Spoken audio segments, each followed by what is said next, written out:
fire, fire, fire, fire. Animal facts that I got wrong. Oh, it's a little rhino. I think I've seen this clip before. The babies are one of the most dangerous animals in the world, so I built this cage to keep them secure so there's no...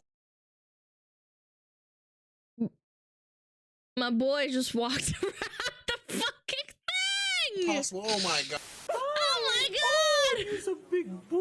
Hi, you're so cute. What's your name? What's your name? Right there. Oh, hi. Venomous. Oh, Venomous. hi, Venomous. Venomous. I have made a severe and continuous lapse in my job. I'm just playing, I'm playing. But can you imagine? Nah, but this is gonna be an accountability video. And honestly, it's all because of one comment I got on TikTok. My boy just got one guide, man. I know how it feels. It's okay. Yeah. Basically, someone commented on one of my videos disagreeing with me, and someone replied to that comment with something like, yeah, okay, I think I'm gonna believe the guy with 16 million followers. Yeah, that didn't sit right with me. Just because I have more followers than sheep in Scotland doesn't mean my word's law. Mistakes happen. That's why keyboards have backspace and DoorDash has birth control. So that's what this video is, animal facts that I've gotten wrong. Or at the very least didn't get 100%. And starting off is a fact that I don't really even know how I believe it. That was what the hell? What is that? In the first place. Scary. I've already corrected this, but if you've been following me long enough, you've definitely heard me say that lions have a bite force of 650 pounds per square inch, almost half as strong as their brolic biracial tangerine colored cousins. Except more recent studies puts the lion's jaw work at closer to 1,000 pounds. So what did an Afrocat do for us to lie on them so bad? Apparently it all goes back to a 2005 video from National Geographic where they tested a lion's bite force, except they got it from a subadult male lion that couldn't have seen more than 2 or 3 trips around the sun. That's like saying the average man's 5 feet tall because you took a tape measure to a bunch of 7th graders. Also, the number they got was 691, so Mufasa knows why it got nerfed to 650. We now believe that the bane of buffalo has a bite force more in the neighborhood of 4 figures. Still just under carnivores like tigers and hyenas, but not by the landslide we originally thought. So apparently I owe lions in Africa and Detroit an apology. I was not familiar with their game. Wait, is that a fucking... That's a shot quote, man. I owe you an apology. I wasn't really familiar with your game. Honestly, I think him doing this video is great. Dude, I can't. It's really smart for him to do this. Just one guy complaining about his videos and he's like, I'm gonna correct myself. Their game. This video was recorded before the Buccaneers game, and I shall adjust my reaction accordingly. The 690 number spawned from an old show known as Dangerous Encounters with Brady Bar. And we're gonna learn that TV shows aren't the best source for the most accurate information. Who would have guessed? Especially when it's from a time where Steve Harvey had hair and not hopes. Oh my god, is that really what he looked like before? That's not photoshopped, is it? Like, that's actually real, right? That's real. That's terrifying. I don't know why. I guess I just always thought he was bald. It's very clean. I'm not gonna lie, but it almost looks like it's photoshopped or something. From a time where Steve Harvey had hair and not hopes. Another fact I've said is that tigers are so strong that they can remain standing even after being turned into a statistic. Now, tigers are built like Greek sculptures modeled by furries. Blood from Zootopia proved that, but enough to stand on business. Why did you have to remind me of that? Man, there's so many furries that were so happy with Zootopia, man. It was gross. Business, even after they're physically finished? Well, if they do, it's probably more of a reflection on their stability than just raw strength. It also could be a freak accident that got reported as a fact. There was a guy that got his will activated while reaching for something in his kitchen, and his friend legit found him that way. And there is at least one animal that does something similar. Since sloths have reverse grip, the Moss Motel of the jungle can be found hanging on a branch even after they've already been emancipated from the population. But can the cornflakes kitty, Maybe, but it's pretty unsubstantiated, so I probably shouldn't have mentioned it. Along with another fact I've spent most of my childhood believing, and I know for a fact I've said this at least once, that venomous baby snakes are more dangerous than the adults. The idea here is that snakes can consciously control how much venom they release, or if they release venom at all, but baby snakes. Oh my god, that actually startled me. Fucking Snake is here even beyond like being AFK or doing something. I actually got fucking spooked, man. Oh my god. I was like, what? With less experience, bam through the whole clip every time. Now the first part is true. Snake venom is physically expensive to make, so a lot of snakes will compromise with dry bites to get the message across without spending the cost. It's like a blank shot from a gun with vibranium bullets, and the chances of getting a dry bite vary on the snake. The eastern brown snake delivers diet bites an estimated 80% of the time. Something like a taipan chooses mercy only 5%. Snakes can also actively control how much venom actually comes out by contracting certain muscles. It's why only 1 in 500 snake bites in the US result in a census layoff. But does that mean baby snakes are worse? Well, no. Smaller, unseasoned snakes carry less venom, and science says you're more likely to get kicked off the mortal coil if an adult bites you. So my guess is that the myth came from an old wives' tale to keep kids from f***ing around and finding out with an immature fallen dread of Medusa. And I know for a fact I only got that from an old show on Animal Planet, and you probably know which show that is. It's the same show I also got this. For a minute, it was believed Komodo dragons catch bodies by biting their prey once and then waiting for them to retire to bacterial infection. I learned that too, though. Yeah, I thought they had the most bacterial, like the most venomous, but also like getting their wounds infected because of it's like being acidic or something. Yeah, I thought that was real. I guess I got fucked up. But really, the sooner a Komodo can drag you off the mortal plane, the better, since that just means less dragons to share with. Remember that Komodos are leather bloodhounds that track down death faster than the Reaper. Also, they might not be fast, they're much faster than you think. But this whole time, this Jurassic Park understudy actually kills— Ew, look at this drool, man. You bleed out? Oh, it's not septic. with venom, with the helping of anticoagulants to keep you bleeding. That way, even if you escape, the homicidal steroid gecko can always hunt you down. We used to think it was blood poisoning, but apparently the bacteria in their mouths isn't really that special from any other carnivore. In fact, if you mouth swab the dragon, you'd actually find less bacteria than you would in something like a captive lion or a bipolar Looney Tune. And after looking further, I can tell you the misunderstanding definitely came from an injured buffalo's first instinct to run into water. And a buffalo taking an open flesh wound into dirty, stagnant toilet water is more of an indictment on the bush cow's hygiene than the lizard's. And speaking of water being your downfall, I've talked about animals that can't swim, and I once said that guinea pigs were on the list. Turns out I was wrong, and I can't even blame Animal Planet this time. Guinea pigs can swim, and in some cases can do it for hours. The catch is that they don't care for it very much. Most sources say guinea pigs get stressed in deep water, and while they can swim, their ancient ancestors avoided it to avoid getting canceled by predators, so nothing about it's a good time for them. In other words, I'm a f***ing guinea pig. Now this isn't something I got wrong, but I still want to explain it a little more. So I mentioned how these finches inspired Darwin's theory because, well, long story short, different finches ate different foods and so developed different size and shaped beaks. Now technically, that's not wrong, but I feel like I made it sound like their beaks changed just because the birds needed them to. What actually happened was different finches were found on different parts of the islands, and depending on where they were, certain finches had an advantage. That advantage could have been something like a particular beak shape, and that advantage was more likely to get passed down more often. Yeah, I learned this in university. I had to write a paper on this unironically.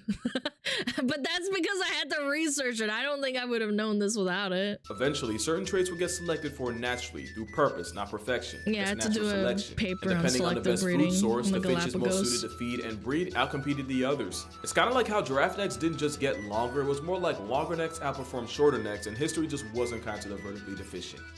I thought this was just evolution. This isn't like a you messed up kind of story. Like, actually, no. Latest studies say the long neck actually came from their mating preference and the fact that giraffes like to run fades using their heads. So why the long neck? Apparently, FNS. To flex in sex. Apparently the only leave they were worried about is maternity. And speaking of eating, there's another animal whose meal plan I was completely wrong about. Opossums are the rat-tailed relic Australia left behind. They're also free pest control, since one pouch-packing possum can terminate 5,000 ticks in a season. Except they don't. We, and well, I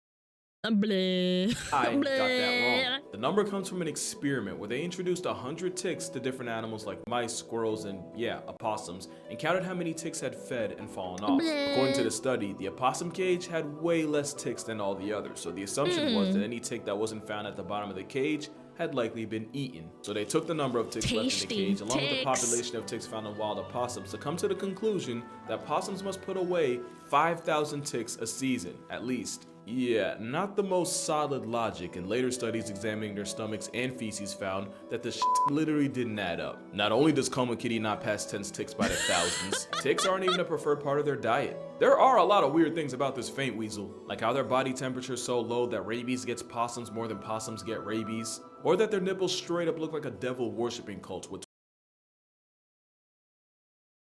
What the fuck? 12 milk faucets circling one. But the whole thing about them being tick Ew. vacuums, that kind of falls on its face. But you want to know what doesn't fall on its face? Cats. They always land on their feet and can survive free falling Not from a building. always. So much that cats have about a 95% chance of falling from 10 stories and not flatlining on impact. At least that's what I said. But in the original study from 1987, out of the 132 cats that went to the vet after touching pavement from a window, 90% survived. Wait, 90% of the cats that went to the vet. Someone in the comments pointed out that this was a case of survivorship bias. Said, fair, you wouldn't take a dead cat to the vet. And out of the 90% that didn't instantly become a chalk outline, 90% of them had some form of thoracic trauma. 37% needed emergency surgery to renew their life subscription. 30% needed non-emergency treatment, and only a third tanked an accelerated sidewalk smack and walked away needing nothing. Also, 17 years later in 2004, another study showed that flights from the 7th floor and up actually caused worse injuries than lower drops, which cancels out the other thing I said about shorter drops doing more damage. So I think the real answer here is, unless you're Shane Dawson, treat your cats the same way you treat your kids and don't let either go out the window. Now for this next fact, I'm gonna be honest, if it wasn't for one comment, I'd probably spend the— This looks like Russia. I think it is. I can judge by the tree line that this is Russia. I'm not even kidding. Wait, there's a church behind me! Look! It is? I was about to say, that tree line looks fucking awfully familiar, and then I saw the church right here. Aw, that's so cute, man. Aw. the rest of my life getting it wrong. And it's that REM is the deepest stage of sleep, and that insomniacs dream about being reincarnated as a platypus since nature's casserole gets more REM than any other animal. I was always taught that your eyes twitching out like Kai Cenat meant deep sleep. It's actually the third stage of NREM that's the deepest. Yeah. It's called N3, and it's the closest you'll get to cosplaying as a corpse while having a pulse, since it's the hardest stage to wake up from. It's also the stage where your body repairs tissues, builds bones, restores muscles, and strengthens the immune system. Basically, And you should frickin' sleep well, chat. You hear me? If you work out and do heavy exercise, fucking go to bed. you know how your phone will update at the gooch of dawn as long as it's connected to an outlet? That's the N3 stage of sleep. It's also when you're most likely to precipitate your sheets or traumatize your family, since that's when bedwetting and sleepwalking occurs. It only lasts about 20 to 30 minutes each stage, and if you're lucky, you'll get about an hour and a half of N3 a night. But it's N3 that's the deepest stage, not REM. But since REM is the dream stage, the platypus still has more real estate in DreamWorks than Shrek. Now this next fact comes from deep in my TikTok days, back when I wasn't so afraid of guidelines. That blue whales release 400 gallons worth of baby batter, with only 10% of that getting where it needs to go. And for the measurement impaired like myself, 400 gallons is like 10 bathtubs of whale maker. Except 400 is more of a reach than a whale's piece. It's actually like 5 gallons per session, and again, that's about one of these. Still, Holy most crap. of the liquid daycare ends up getting offloaded back into the ocean. Makes you wonder. I live in Europe, so it's Alanis streams or sleep for me. Not a hard choice kecking. To go to bed, you ding dong, it's important.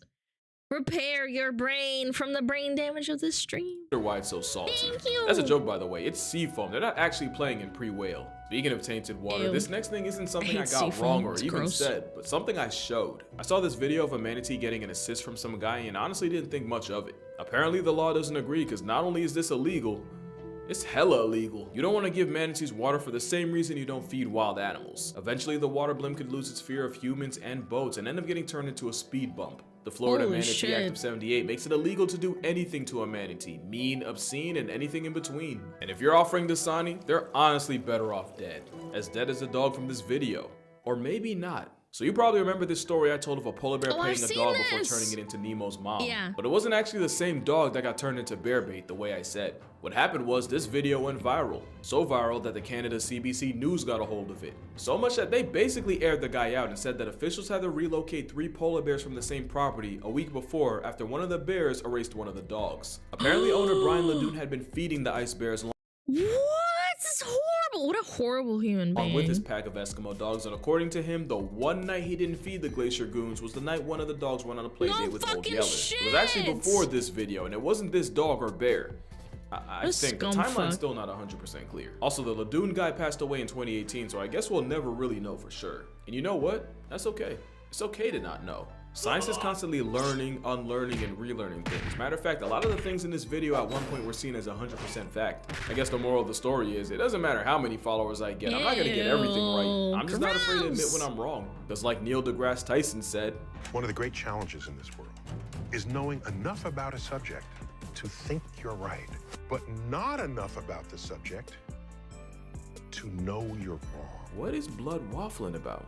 Alright, that's gonna do it. Drink water, hug your blood parents, don't hug a waffling manatee. Humanity's them enough. Let's make this a good year, and I'ma see y'all in the next one. Yeah.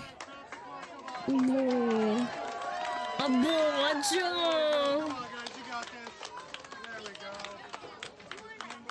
Keep pulling, bitch. Just let us know when you guys are ready to tap out. Holy crap. Wow. That's amazing. Mommy. Piss, piss, piss. Shit. Piss, piss, piss, piss, piss, piss. Fuck, fuck, fuck, fuck, fuck. Fucking shit on calm. Piss myself. Fuck, fuck, fuck, fuck. Piss, fuck, piss, piss, piss, piss, piss, piss, piss, piss, fuck, fuck, piss, fuck, piss, fuck, piss, piss, piss, fuck.